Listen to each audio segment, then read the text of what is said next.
Today marks exactly 1 year in office for Oakland Mayor Barbara Lee. It comes amid new questions over public safety after two recent high-profile events, a deadly crash on International Boulevard, and in a separate incident, a car that hit several people hours after a First Friday's block party ended. At the same time, Oakland's future remains in focus, from economic growth and housing around Jack London Square to much more. Joining us live in studio to discuss all of it is Oakland Mayor Barbara Lee. Good to have you this afternoon. Nice being with you. Thank you very much. And can you believe it's been a year? It's hard to believe, but I want to tell all of the residents of Oakland what an honor it is to be the mayor of Oakland. Actually, the first black woman as the mayor of Oakland. So adversity and challenges and being able to help stabilize the city and being able to bring people together has been a real priority for myself. Yeah, and we'll get into all of that in just a moment. I want to touch first on the topic of public safety. This is a big pillar that you've worked to tackle. You know, we know about the issue of 3 people who were killed during that recent crash on International Boulevard. Have you had a chance to speak with the victims' families at all about this? Do you think there should be more improvements to that roadway? First of all, my condolences, sympathy, and heart goes out to the families of the victims. We're just now finding out, you know, because of the confidentiality of the investigation, who the victims were and their families. So I will be reaching out to them. But secondly, any injury, any death is one too many in Oakland. And these tragedies, all of them, are horrific, and we're doubling down on our public safety strategy. Crime rates are going down in all categories, but again, one is one too many. We have a public safety strategy with the Oakland Police Department, Department of Violence Prevention, Ceasefire, and Trusted Messengers. Each has their role to prevent crimes. We know what is taking place out there in the streets, and we're doing everything we can do through our Trusted Messengers. And also, accountability is so important. Investigations are being completed in a timely fashion now. And so we have the Department of Violence Prevention, Oakland PD, Ceasefire, Trusted Messengers. It's a, you know, coordinated approach, and we make sure that we stay and keep our foot to the pedal. Because I often say that I want Oakland to be the safest, cleanest, and greenest city in the country. And so this is not looking at our crime rates, which are trajectorying in the right direction. And the data is real. But, of course, if you're a victim of a crime, or if crime, like what is occurring, occurs, then you're questioning even the data. But I'm confident the data is correct, but we've got to make sure that we continue in this trajectory. And what is the data showing your office, and what is your message to those families who have been impacted by recent crime? Well, my message is, first of all, victims deserve our support, and they deserve us to be diligent about accountability and making sure those who are responsible are held accountable. That's the first thing. And any efforts we can mount to support victims of crime, we're there to do that. Secondly, I want people to know that we're out there trying to prevent further crimes from happening. That's a fact. Thirdly, our police department is all hands on deck. We've increased patrols in neighborhoods, and we're engaged in recruiting because we're short of police officers. We were able to restart the cadet program. Kaiser and PG&E, over $900,000 to restart the cadet program at Merritt College from Oaklanders. And so we're working on a variety of levels to mitigate against crimes from occurring, to stop them before they occur, but to have a strong strategy for policing and community policing and engagement, and we're doing that. But it's taken a while naturally, but we're not letting up. Is what I want everyone to know, that you have a mayor, city council, and city administration, that it's all hands on deck, and we're going to do this and continue with the work. We'd like to touch on the search for the new police chief. We know that Oakland has had nearly a dozen police chiefs in the past 15 years.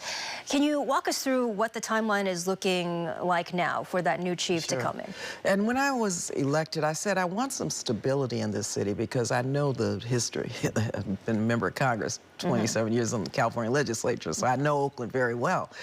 And stability and minimizing chaos, trying to get people to come together to even though we differ, and this is what a democracy is about, right? And policies and approaches, but to be able to work together to do the work that the people deserve. And so right now, the police commission will submit very shortly at least 3-4 names to myself. Okay. I will interview those candidates with my advisors, and we will make a decision either to accept if we believe one of those candidates meet the criteria that I have established, or send the names back.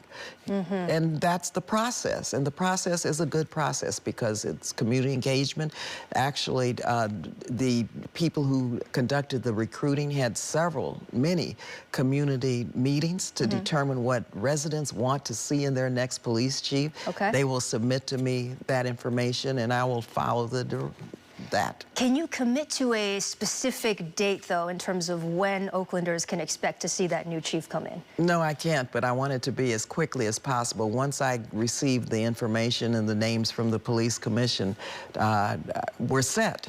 Okay. To review, input, criteria, interview, and I hope that we'll be able to make a decision, but it depends on when I receive the names and the process. But let me tell you, I believe it's important to do this as quickly as possible. I don't want this transition to go on, and residents deserve that, and I'm committed to doing this as efficiently and as thoroughly, and that's important because public safety and accountability is extremely important, and the police chief is going to have to live up to that. I want to turn to the topic of the economy. There's some exciting new activity happening at Jack London Square. We know that a new Dave & Buster's just opened there.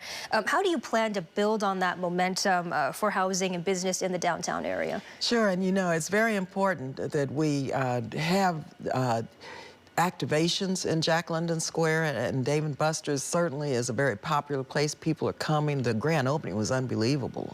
10 o'clock on a Monday morning, lines of people coming, excitement. Also, I want to thank Senator Jess Arreguín because we worked together to make sure that now, in terms of just the rental of space there, prior to this legislation that he got passed and signed, only maritime industries could site and could rent space. Now, beauty shops, nail shops, whatever, grocery stores, which we need, can site at Jack London Square. And so we're doing that. I had my public installation as mayor at Jack London Square. We had 3,500 people there, and I want artists to be able to conduct musicals and performances and activate Jack London Square and bringing in more businesses. And safety is foundational to everything in terms of making sure that businesses and organizations and residents feel safe. And that's what we're working on. We're working with Visit Oakland to bring more people here. And so, yes, this is part of an economic development plan to create more economic activity with our artists and cultural affairs manager, as well as with our businesses. And we're doing the foundational work, and more businesses are beginning to come. We have 2 new banks who have come already to Oakland. You mentioned a move to bring more people to Oakland. We, of course, know that the FIFA World Cup kicks off in less than a month here. Walk us through the plan for that. You know, do you see any opportunities here for Oakland to benefit? And also, do you have a public safety approach in place for this? Absolutely. I was in Washington, D.C. meeting with our Homeland Security team. We've met with our public safety team here, with our interim police chief, and with all of the entities involved in safety to coordinate our plans, our emergency response plans, and we're part of the World Cup host city. We'll be hosting the Australian team here in Oakland. Thousands of people will be coming to Oakland. We have engagements planned with the business community, and the Australian embassy, when we met in D.C., said they want to make sure they have public engagements. They want business engagements, so we're setting up business opportunities for our businesses and for the Australian businesses. And we're the host city, and it's a great thing. They'll be practicing in Alameda. Of course, they were very interested in going to our restaurants. Of course, we're for 2 years, the best restaurant city in the country. And they're excited. The Australians are very excited to come to Oakland. And also, remember, we had the NFL Super Bowl. We were the only city designated as the official watch party city. We had many people coming there, and I think the point is we're a global city. We want to make sure that people come. Elisa Leo, we had a major thank you and celebration for her. Thousands of people came, and so I want to make sure that we believe in Oakland, our residents believe that we are a world-class city, and other countries and organizations are looking to come to Oakland, and we just have got to continue with this foundational work. All right, now we have just about 30 seconds left here, Mayor Lee, but wanted to ask you about this. I thought it was important. You made an announcement on social media today that you plan to run for re-election in November, yes, for the mayor's office? Well, to continue with this work, certainly I would love 4 more years, but I have not formally announced it, and I won't until after the June 2nd primary, because the June 2nd primary it doesn't need to get confused with the mayoral primary, but a lot of work to continue to do. You'll be you'll be contacted when we make a formal announcement, but we haven't done that yet, so but we'll do that. Can we expect to see you on the ballot in November, though? I will make a formal announcement after June 2nd. I'm not on the ballot on June 2nd. All right. As we wrap up here, what achievement are you most proudest of in your past year? Let's see. I think I'm most proud of the fact that young people are engaged with me on so many levels. And there was a fog in Oakland that I hope people feel is being lifted, because people were disconnected to City Hall, didn't have a lot of hope that things could get better. And people come to me all the time and thank me for little things that they see taking place in their neighborhoods. And I want to reassure them that I want this work to continue. But I think seeing people feel better, knowing that they say thank you, even though I know there are a lot of challenges, but I think that to me is very important, because people want to see change. They want to see services delivered in a competent fashion where they can get their what they pay for, in essence. And so I think helping to lift the fog is something I'm still doing, but helping people feel better about their city. I want them to feel better. Oakland's a beautiful, wonderful city, many challenges, but many opportunities, and I want to be able to be part of addressing the challenges and opportunities, and I think people are beginning to see that we want to do that and are on the right track. All right, Oakland Mayor Barbara Lee, much more to come out of your office, I'm sure, and we'll be keeping a close eye. Thanks so much. Nice being with you and good seeing you. All right, thank you very much. We'll be right back.